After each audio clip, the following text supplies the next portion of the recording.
जी, अस्सलाम वालेकुम वरहमतुल्लाह। उम्मीद करता हूँ कि सब बच्चे जो है वो खैरियत से होंगे। तो आज जो है हम अपना नेक्स्ट लेक्चर जो है वो स्टार्ट करने जा रहे हैं physical properties of alkanes. Last time में हमने केमिकल रिएक्शंस और इसके जो है वो जनरल इंट्रोडक्शन वो सारा हमने डिस्कस किया कि एल्केन्स क्या होते हैं, वो कैसे कैसे प्रिपेयर किए जा सकते हैं, उनकी प्रिपरेशन सारी हमने देखी, जिसमें आपके पास हैलोजिनेशन का प्रोसेस था और reduction of alkyl halides. So let's start the physical properties of alkenes. जी तो बेटे हमारे पास हैं physical properties of alkenes. Physical properties वो होती हैं जो कि परमानेंट नहीं होती, टेम्परेरी नहीं होती हैं और इनके अंदर किसी किस्म का कोई केमिकल चेंज नहीं आता, जस्ट फिज़िकल स्टेट के अंदर जो है वो डिफरेंस आ सकता है। तो इसमें जो फिज़िकल प्रॉपर्टीज़ हैं इसमें मोस्टली फ़िज़िकल स्टेट को देखा जाता है कि सॉलिड हैं, लिक्विड हैं, गैसेज़ हैं, इनकी स्मेल कैसी होती है, टेस्ट कैसा है, सॉल्युबिलिटी कैसी है, मॉलिक्यूलर मैसेज कैसे होते हैं। तो ये कुछ छोटी मोटी चीज़ें हैं जो हम फिज़िकल प्रॉपर्टीज़ के अंदर देखेंगे, जो कि इनकी अपीरेंट प्रॉपर्टीज़ होती हैं, जो हमें वाज़ेह तौर पे नज़र आ सकती हैं। तो पहली प्रॉपर्टी देखेंगे, alkanes form a homologous series of compounds of first 4 members of the series are gases. ठीक है, अब वो क्या कह रहे हैं कि जो पहले 4 मेंबर्स हैं, जो फर्स्ट 4 मेंबर्स हैं, वो सारे किस फॉर्म में एग्जिस्ट कर रहे हैं? वो गैसोस फॉर्म में एग्जिस्ट कर रहे हैं। ठीक है, तो ये एमसीक्यू के तौर पे आ सकता है कि फर्स्ट 4 मेंबर्स किस स्टेट में एग्जिस्ट करते हैं, तो ये याद रखना है कि ये गैसेस की फॉर्म में एग्जिस्ट करते हैं। उसके बाद alkanes consisting of carbon number 5 to 10, 5 से 10 कार्बन वाले जो हैं वो सारे के सारे क्या लिक्विड्स हैं, और 10 से ज़्यादा जिनमें नंबर ऑफ कार्बन 10 से भी ज़्यादा हैं वो सारे किस फॉर्म में एग्जिस्ट करें? सॉलिड फॉर्म में। ये हमने ऑलरेडी जो है वो पढ़ लिया हुआ है कि जितना मॉलिक्यूलर मास ज़्यादा होंगे एल्केन्स या एल्काइंस में, उतना उनकी फिजिकल प्रॉपर्टीज़ के ऊपर इम्पैक्ट आता है, उतना उनकी इंटरमॉलिक्यूलर फोर्सेस स्ट्रॉन्ग होती हैं, मॉलिक्यूल क्लोज आते हैं और वो गैस से लिक्विड फॉर्म में, और मज़ीद कार्बन ऐड होने पे वो लिक्विड से सॉलिड फॉर्म में कन्वर्ट हो जाते हैं। इसी तरह से सेकंड जो हमें प्रॉपर्टी यहाँ पर दी गई है, they are non polar compounds. ठीक है, ये कोवेलेंट कंपाउंड्स की दो टाइप्स होती हैं, पोलर होते हैं और नॉन पोलर होते हैं। तो इनमें हाइड्रोकार्बन्स की बात करें तो ये नॉन पोलर कंपाउंड्स हैं, इनमें जो इलेक्ट्रोनेगेटिविटी का डिफरेंस है वो कंपेरेबल नहीं होता, बहुत ही नेग्लिजिबल डिफरेंस होता है, जिस वजह से इनमें चार्ज डेवलप नहीं होता। तो नॉन पोलर हैं तो पानी के अंदर जो है वो क्या होंगे? फिर इनसॉल्युबल होंगे, क्योंकि पानी पोलर है, तो पोलर सब्सटेंसेस में पोलर ही डिजोल्व होंगे, जबकि हाइड्रोकार्बन्स में एल्केन्स जो है नॉन पोलर हैं तो ये पानी में डिजोल्व नहीं होंगे, but soluble in the organic solvents. Organic solvents ज़्यादातर नॉन पोलर हैं, तो इसका मतलब क्या है कि नॉन पोलर में ही डिजोल्व होगा, पोलर वाटर में डिजोल्व नहीं होते हैं। ठीक है, इसी तरह से अगर हम जो है वो इनकी डेंसिटी की बात करते हैं, density of alkanes increases gradually with increase of molecular size. जितना नंबर ऑफ कार्बन ज़्यादा होते चले जाएंगे उतना मॉलिक्यूल क्लोज होते चले जाएंगे और डेंसिटी बढ़ती चली जाएगी, और उतना ही वो गैस से लिक्विड और लिक्विड से सॉलिड फॉर्म में जाते चले जाएंगे। उसके बाद fourth point, the melting and boiling points of alkanes increases regularly with increase of molecular size. जैसे कि हमने पहले भी डिस्कस किया है कि जितना मॉलिक्यूलर साइज ज़्यादा होगा उतना मॉलिक्यूल क्लोज आएंगे, जितना क्लोज आएंगे उतना अट्रैक्शन ज़्यादा होगी, और जितनी अट्रैक्शन ज़्यादा होगी उतना डेंसिटी ज़्यादा होगी और इंटरमॉलिक्यूलर फोर्सेस स्ट्रॉन्ग होगी। इंटरमॉलिक्यूलर फोर्सेस स्ट्रॉन्ग होने से मेल्टिंग बॉइलिंग पॉइंट्स भी ज़्यादा हो जाएंगे। उसकी रीज़न आपको दी गई है, मॉलिक्यूलर साइज के इंक्रीज होने से मेल्टिंग बॉइलिंग पॉइंट क्यों बढ़ता है? This is because of increase of attractive force between the molecules of alkanes, क्योंकि मॉलिक्यूल क्लोज आ गए। डेंसिटी बढ़ने का मतलब यही है कि मॉलिक्यूल एक दूसरे के क्लोज आ चुके हैं, तो जितना मॉलिक्यूल क्लोज आएंगे उतना जो है वो अट्रैक्शन ज़्यादा होगी और उनको ब्रेक करना उतना मुश्किल होता चला जाएगा। उसके बाद नेक्स्ट क्वेश्चन पॉइंट नंबर 5 है हमारे पास, alkenes become more viscous as their molecular size is increase. Viscosity, ठीक है, इनका जो थिकनेस होती है वो बढ़ती चली जाती है, जैसे जैसे मॉलिक्यूलर साइज बढ़ेगा थिकनेस मज़ीद ज़्यादा होती चली जाएगी इनकी, और विस्कोसिटी जो है वो ज़्यादा होती चली जाएगी, यानी इनका जो बहाव है, इनका जो फ्लो है वो कम होता चला जाएगा जितना मॉलिक्यूलर साइज ज़्यादा होगा। उसके बाद लास्ट पॉइंट में दिया गया, alkanes become less flammable. Alkanes जो हैं वो लेस फ्लेमेबल, एल्केन्स जो है उनको आग लग जाती है बड़ी आसानी से, लेकिन ये लेस फ्लेमेबल हो जाते हैं, यानी more difficult to burn. Less flammable का मतलब क्या है कि इनको बर्न करना मुश्किल हो जाता है with increase of molecular size. जितना कार्बन आइटम ज़्यादा होंगे उतना इंटरमॉलिक्यूलर फोर्सेस स्ट्रॉन्ग होंगी, ज़्यादा ऑक्सीजन और ज़्यादा टेम्परेचर रिक्वायर होगा इनको बर्न करने के लिए। जितना लेस मॉलिक्यूलर साइज में आएंगे उतना उनको बर्न करना जो है वो आसान होता चला जाएगा। नेक्स्ट ये हमारे पास आ गए हैं केमिकल रिएक्शंस। केमिकल रिएक्शंस में हमने देखना है कि रिएक्शंस के थ्रू कौन कौन से प्रोडक्ट्स बनाए जा सकते हैं एल्केन्स के। तो इसमें सबसे पहले आपको बताया जा रहा है एल्केन्स क्या हैं, लीस्ट रिएक्टिव होते हैं। जैसे कि हमने पढ़ा था कि एल्केन्स जो हैं उनको हम पैराफिन्स बोलते हैं। पैरा यानी लेस, अफिन यानी अफिनिटी, यानी लेस अफिनिटी होती है किसी भी कॉम्पाउंड की तरफ, ये ज़्यादा अट्रैक्ट नहीं होते रिएक्शन के लिए। क्योंकि उसकी वजह क्या है? क्योंकि ये सैचुरेटेड हाइड्रोकार्बन। सैचुरेटेड का मतलब क्या है कि सारे सिंगल बॉन्ड है, सिग्मा बॉन्ड्स हैं, स्ट्रॉन्ग बॉन्ड्स होते हैं वो ब्रेक नहीं होते, जो कॉम्पाउंड है वो ऑलरेडी स्टेबल फॉर्म में एग्जिस्ट कर रहा है, कोई वीक बॉन्ड नहीं है उसके अंदर, जिस वजह से ये कॉम्पाउंड आसानी से टूटता नहीं है और रिएक्शन नहीं देता। ठीक है, तो आम टेम्परेचर पे ये कॉम्पाउंड टूटेगा नहीं और आपको आम टेम्परेचर पे रिएक्शन नहीं देगा।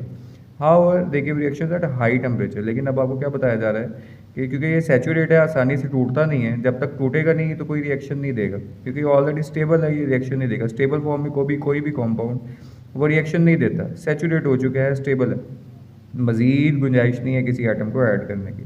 तो अगर आपने इसका रिएक्शन करवाना है तो पहले इसको अनस्टेबल करना पड़ेगा, इसको तोड़ना पड़ेगा। तो तोड़ने के लिए फिर आपको हाई टेम्परेचर देना पड़ता है, क्योंकि सिग्मा बॉन्ड सिंगल बॉन्ड होता है, वो जल्दी ब्रेक नहीं होता। तो इससे कुछ रिएक्शंस हमें दिए गए हैं, लेट्स स्टार्ट द रिएक्शंस। जी, तो सबसे पहला हमारे पास जो रिएक्शन आ रहा है that is a halogenation process. जैसे कि आप नाम से भी देख सकते हैं, यहाँ पे आपको जो है वो कहा गया है हैलोजिन एंड एशन। एशन का मतलब एडिशन भी आ जाता है, प्रोसेस भी आ जाता है। ठीक है, तो यहाँ पे हम एडिशन के मायने मिलेंगे कि हैलोजिन का एडिशन, यानी एडिशन ऑफ हैलोजन। क्योंकि हम ये रिएक्शन पढ़ रहे हैं एल्केन्स के, इसका मतलब क्या है कि हैलोजन को एल्केन में हमने ऐड करना है। लेकिन आप सोचेंगे कि हमने पहले तो कहा है कि एडिशन प्रोसेस नहीं देते, सैचुरेट हो चुके हैं, तो यहाँ पे एडिशन कैसे हो रहा है? तो बेसिकली ये एडिशन डायरेक्ट एडिशन नहीं है, कि ऐसा नहीं होगा कि 4 बॉन्ड के साथ कार्बन 5वां बॉन्ड बना लेगा इस हैलोजन को ऐड करने के लिए, ऐसा नहीं होने वाला। 4 बॉन्ड ही रहेंगे। सिर्फ होगा क्या कि उन 4 बॉन्ड्स में से कोई एक बॉन्ड जो है वो ब्रेक होगा, उसमें से एक एटम रिप्लेस होगा हैलोजन के साथ। यानी हैलोजन को ऐड करने के लिए पहले हमें इस एल्केन में से एक एटम को निकालना पड़ेगा ताकि हैलोजन के लिए जगह बन जाए, और फिर उसको रिप्लेस करेंगे उस एटम के साथ। तो कार्बन चूँकि सेंट्रल एटम है और साइडों पे हाइड्रोजन होते हैं, तो कार्बन तो निकलेगा नहीं, तो अब हाइड्रोजन को ही हम रिप्लेस करेंगे यहाँ पे। लाइक जैसे मीथेन के अंदर 4 हाइड्रोजन हैं, तो अगर हम एक हाइड्रोजन निकाल देते हैं तो उसके एक जो है वो बॉन्ड में कमी आ जाएगी, रेडिकल की फॉर्म में आ जाएगा, और वो जो एक बॉन्ड उसका कम हुआ है, जो हमने हाइड्रोजन निकाला है, उसकी जगह फिर हम किसको ऐड कर देंगे? हैलोजन को ऐड कर देंगे। तो उसके लिए ज़रूरी क्या है कि पहले कार्बन और हाइड्रोजन का बॉन्ड ब्रेक किया जाए। ठीक है, जो कि एक सिग्मा बॉन्ड होता है, तो हाई टेम्परेचर रिक्वायर होता है इसके लिए, तो उसको ब्रेक करेंगे। हैलोजन के लिए स्पेस बनेगा, एक बॉन्ड टूटेगा, हाइड्रोजन निकलेगा, तो उसको रिप्लेस कौन करेगा? हैलोजन। तो बेसिकली ये एडिशन है in sense of replacement, direct addition नहीं है। वैलेंसी 4 ही रहेगी, 5 वैलेंसी नहीं होगी, क्योंकि फिक्स वैलेंसी है। सिर्फ क्या होगा कि एक एटम को हैलोजन रिप्लेस कर देगा। ठीक है, तो this is basically not the addition, this is the replacement. एक चीज़ आपने याद रखनी है, एल्केन्स कभी भी एडिशन रिएक्शन आपको नहीं देंगे, क्योंकि सैचुरेट होते हैं। ये हमेशा आपको रिप्लेसमेंट देंगे, जिसमें एक एटम निकलेगा तो उसकी जगह दूसरा एटम ऐड होगा। हम हैलोजिनेशन को जो है वो स्टार्ट करते हैं। Alkanes give only substitution reaction, ये याद रखता है। ये रिप्लेसमेंट, सब्सटीट्यूट, एक की जगह दूसरे का आ जाना। ठीक है, तो एल्केन्स जो है वो सब्सटीट्यूशन रिएक्शन देते हैं, जिसमें एक एटम की जगह दूसरे एटम को ऐड कर सकते हैं। ठीक है, 5वां एटम ऐड नहीं करेंगे, रहेंगे कार्बन के साथ 4 एटम्स ही। लेकिन क्या होगा कि सब्सटीट्यूट कर देंगे, कि पहले अगर एक एटम लगा हुआ है उसको निकाल देंगे, उसकी जगह किसी और को। तो अब हमने यहाँ पे सब्सटीट्यूशन देनी है हैलोजन की। ठीक है, तो हैलोजिनेशन का प्रोसेस है। ठीक है, यहाँ पे अब आपको डेफिनेशन दी गई है।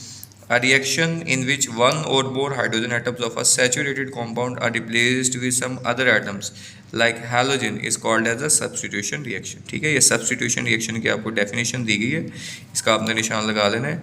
वो रिएक्शन जिसमें हाइड्रोजन को रिप्लेस करता है कोई दूसरा एटम, लाइक जैसे यहाँ पे हमने हैलोजिनेशन करनी है, तो यहाँ पे हम रिप्लेसमेंट करेंगे हाइड्रोजन की हैलोजन के साथ, लाइक क्लोरीन, ब्रोमीन, इनके साथ हम रिप्लेसमेंट करेंगे।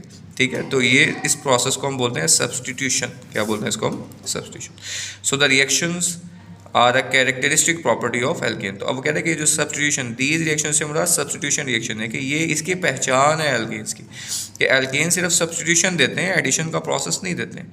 Alkanes react fairly with halogens in the diffused sunlight. अब यहाँ पे 2 किस्म के रिएक्शंस आ रहे हैं आपके पास, एक डिफ्यूज सनलाइट में आएगा और एक आपके पास डायरेक्ट सनलाइट में आएगा। ठीक है, ये 2 रिएक्शंस आपके पास आ रही हैं। जो सबसे पहले हमारे पास ये वाला आ रहा है, ये डायरेक्ट सनलाइट के अंदर आ रहा है। ठीक है, तो 2 किस्म के रिएक्शंस होते हैं, एक रिएक्शन डिफ्यूज सनलाइट में होता है और एक डायरेक्ट सनलाइट में होता है।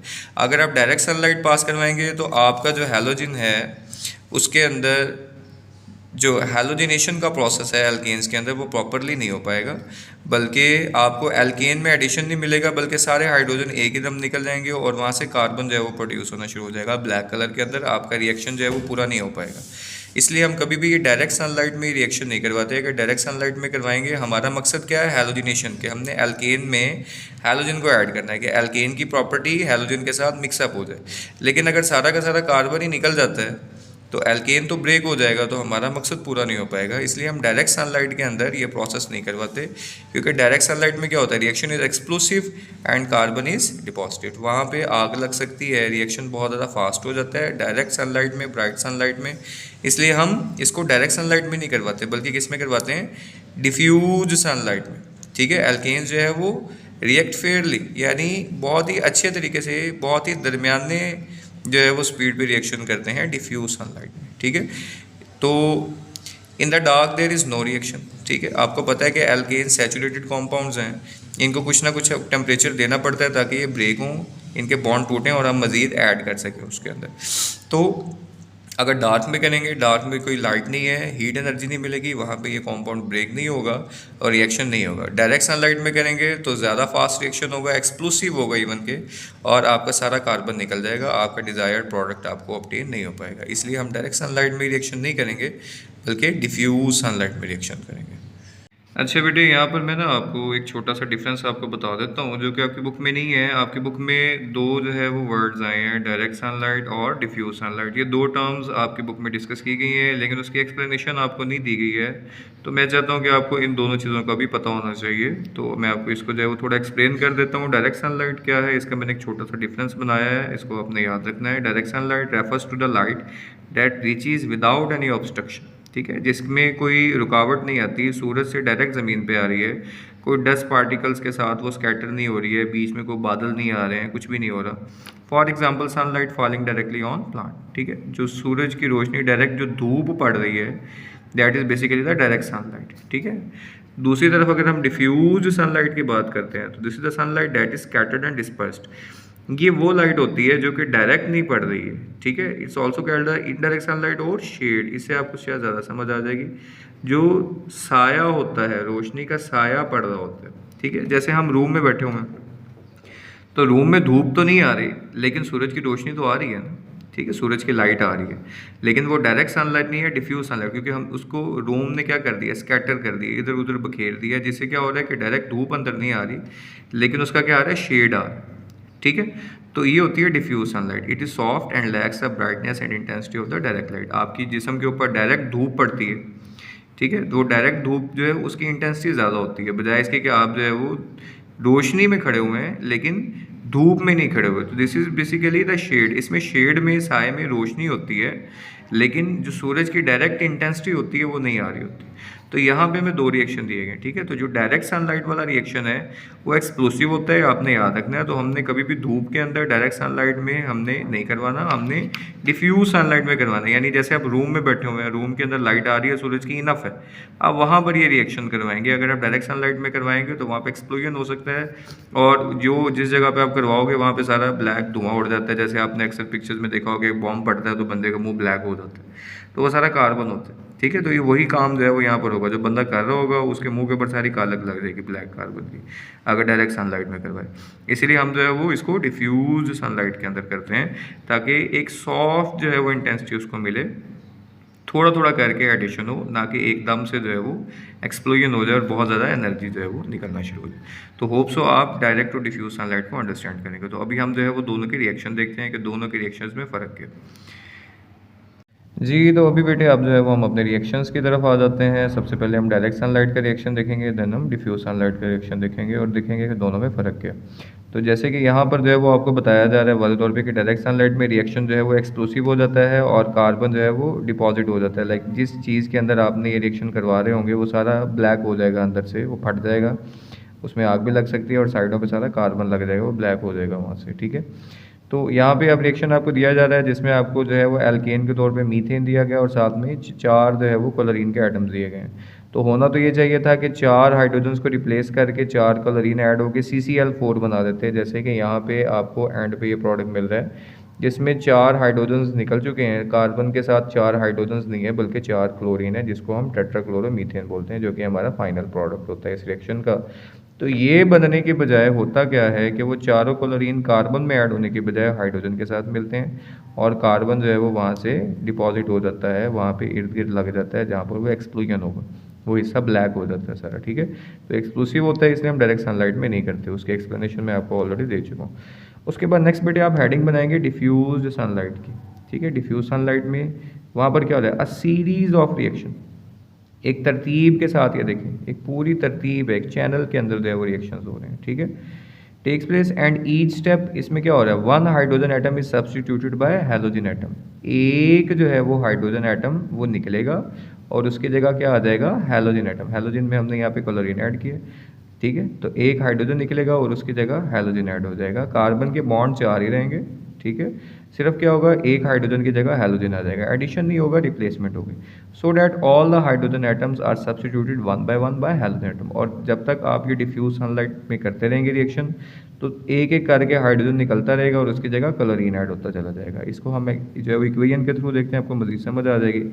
जैसे यहाँ पे आप देख रहे हैं, आपको CH4 दिया गया जिसमें कार्बन के साथ 4 हाइड्रोजन हैं। अब चारों हाइड्रोजन के साथ 4 सिंगल बॉन्ड बने हुए हैं कार्बन के। ठीक है, अब यहाँ पर होगा क्या कि ये क्लोरीन जो है, इसमें से एक क्लोरीन इस कार्बन में से हाइड्रोजन को रिप्लेस करेगा और उसकी जगह जाकर खुद लग जाएगा। ठीक है, तो CH4 की बजाय क्या हो जाएगा, CH3, और एक क्लोरीन जब लगेगा तो Cl साथ में आ जाएगा, और दूसरा क्लोरीन जो हाइड्रोजन यहाँ से निकला उसके साथ मिलके HCl बन जाएगा। ठीक है, मैं थोड़ा सा मैकेनिज्म जो है वो आपको एक्सप्लेन कर देता हूँ, फिर हम जो है वो अगेन इन रिएक्शंस की तरफ आते हैं।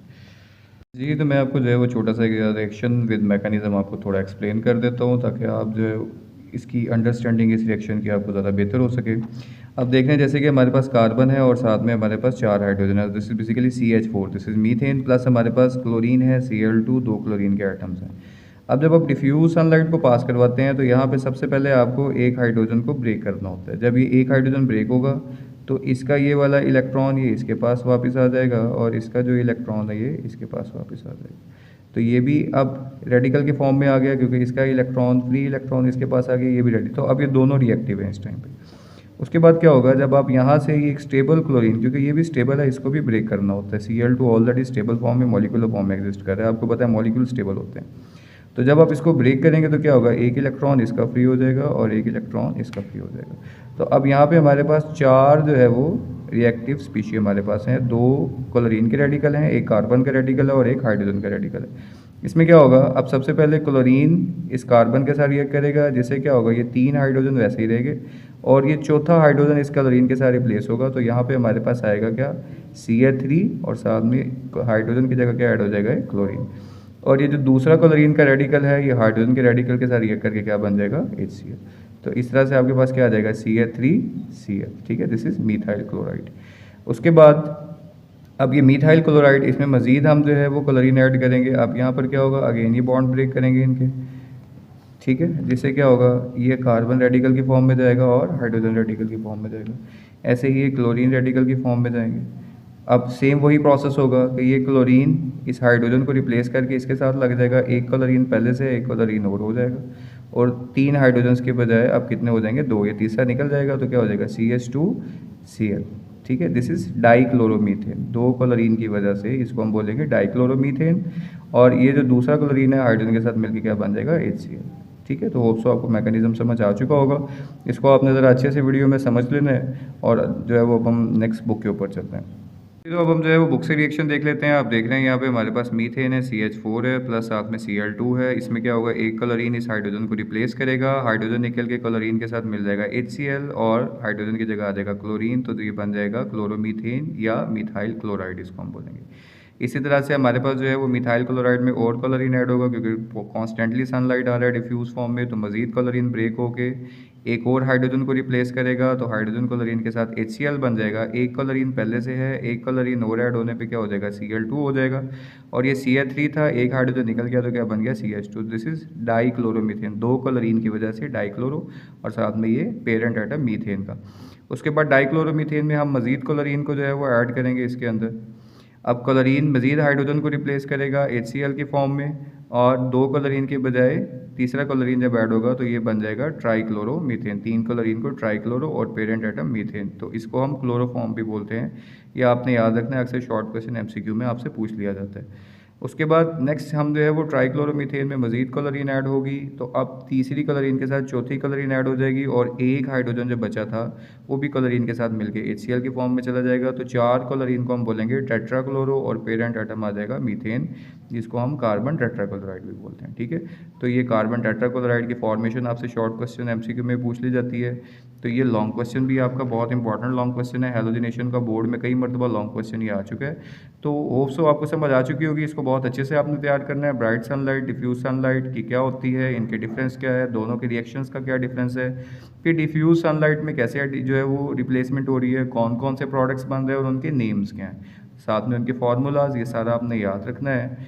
नेक्स्ट लेक्चर में इंशाल्लाह मुलाकात होती है। अल्लाह हाफिज़।